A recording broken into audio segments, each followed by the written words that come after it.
अगले रचनाकार को आमंत्रित करती हूँ। आदरणीय सुरेंद्र कुमार अरोड़ा जी। उन्हें मैं क्या कहूँ, कहानी लघु कथा से काव्य तक, कहानी लघु कथा से काव्य तक इनका सृजन निरंतर है। सुरेंद्र जी और लेखनी का हर रंग अर्थपूर्ण और सुंदर है, अर्थपूर्ण और सुंदर है। मैं मंच सौंपती हूँ सुरेंद्र कुमार जी को। आदरणीय सुरेंद्र कुमार जी, आइए और अपने काव्य का, अपने शब्दों के रंग बिखेरिए। धन्यवाद पूनम जी, धन्यवाद। साहित्य अर्पण मंच जो वास्तव में अब एक संस्था बन चुकी है, और संस्था भी ऐसी जो भारतीय हिंदी साहित्य को विश्व पटल पर सम्मानीय स्थान दिलाने के लिए कमर कसते हुए लगभग सफल हो चुकी है विभिन्न देश के धरती के विभिन्न देशों में। और एक विशेष बात यह है आज कि आज के समय में जबकि विश्व पूरा का पूरा अलग अलग भागों में लहूलुहान है किसी न किसी कारण से, और हम कितने सौभाग्यशाली हैं कि हमारे देश में तमाम तरह के लोग रहते हुए भी विभिन्न विचारधाराओं के हम अपने सभी त्योहार बड़े उल्लास और शांतिपूर्ण ढंग से मनाने के लिए मना पा रहे हैं और उत्फुल्ल हैं। तो जिस प्रकार से कहा कि जी, मनीषा जी ने कहा ना कि हमारे वीर जो डटे हुए हैं और हमारे बॉर्डर पर इस तरह से डटे हुए हैं कि इसका कारण है हमारे सैनिकों का शौर्य, और साथ साथ हमारे राष्ट्रीय नेतृत्व का इस प्रकार की नीतियां बनाना, इस प्रकार से देश को चलाना कि यहाँ पर शांति व्यवस्था हर हाल में लगभग बनी रहती है। तो हम इन सभी का आभार व्यक्त करते हैं। होली के इस अवसर पर एक रचना है उपस्थित, माँ भारती को नमन करते हुए। अबीर गुलाल के साथ टेसू के फूलों की महकार है होली।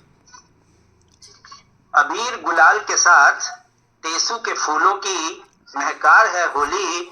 ऊंच नीच के घातक भेद को नकार कर, ऊंच नीच के घातक भेद को नकार कर सादगी से भोजन करने का स्वाद है होली।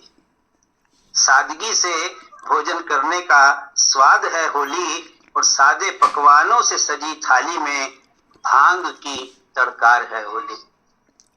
सादे पकवानों से सजी थाली में भांग की तड़कार है होली, और गुजिया नमक पारे को चाय में भिगोकर, डुबोकर नहीं, गुजिया नमक पारे को चाय में भिगोकर आनंद की चुस्कार है होली। वाह वाह, बहुत सुंदर, बहुत सुंदर। और अगला है कृत्रिम साज सज्जा को भूलकर। होली में कोई आडंबर नहीं होता। कृत्रिम साज सज्जा को भूलकर सहज सरल परिवेश में श्रृंगार है होली। सहज सरल परिवेश में श्रृंगार है होली। और होली की जो सबसे बड़ी विशेषता है, द्वेष व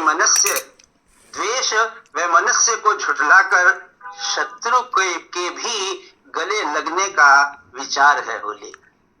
द्वेष व मनुष्य को भुलाकर शत्रु के भी गले लगने का विचार है होली। और एक और बड़ी बात जो होली की विशेषता है हमारे इस त्योहार की, गरीबी और अमीरी के बीच की भरकर खाई, गरीबी और अमीरी के बीच की भरकर खाई समरसता के जलकुंड में डुबकी लगाने का सुखद व्यापार है होली।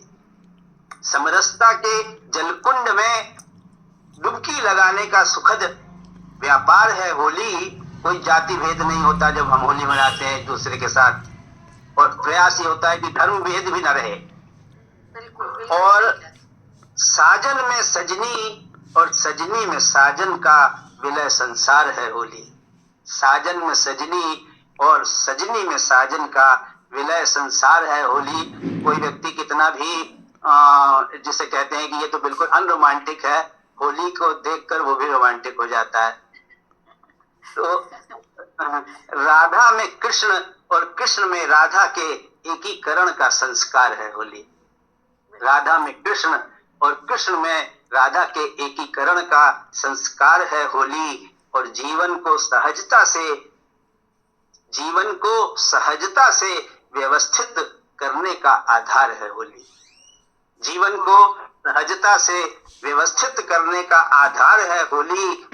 और फिर वो कहता है, निकल अहंकार के कीचड़ से, निकल अहंकार के कीचड़ से विनम्रता को स्वीकार करने का अवतार है होली। निकल अहंकार के कीचड़ से विनम्रता को स्वीकार करने का अवतार है होली। और खूब खेलो रंग, खूब खेलो रंग हर रंग में डूबकर, खूब खेलो रंग हर रंग में डूबकर, मानवता में हिंदुत्व का उपहार है होली। मानवता में हिंदुत्व का उपहार है होली। तो ये हिंदुत्व ने मानवता को दिया है इस त्योहार के रूप में। और कृष्ण और राधा की लीला, चाहे बरसाने की होली हो, उसका उद्देश्य यही होता है। घर घर में होली खेली जाती है देश के सभी भागों में। और इस दिन सब तरह के भेदभाव भूलकर, ऊंच नीच का भाव हटाकर हम लोग एक दूसरे को रंग रंगने का, मलने का प्रयास करते हैं। और जो रोमांटिक नहीं है वो भी इस दिन रोमांटिक अचानक हो जाते हैं। धन्यवाद।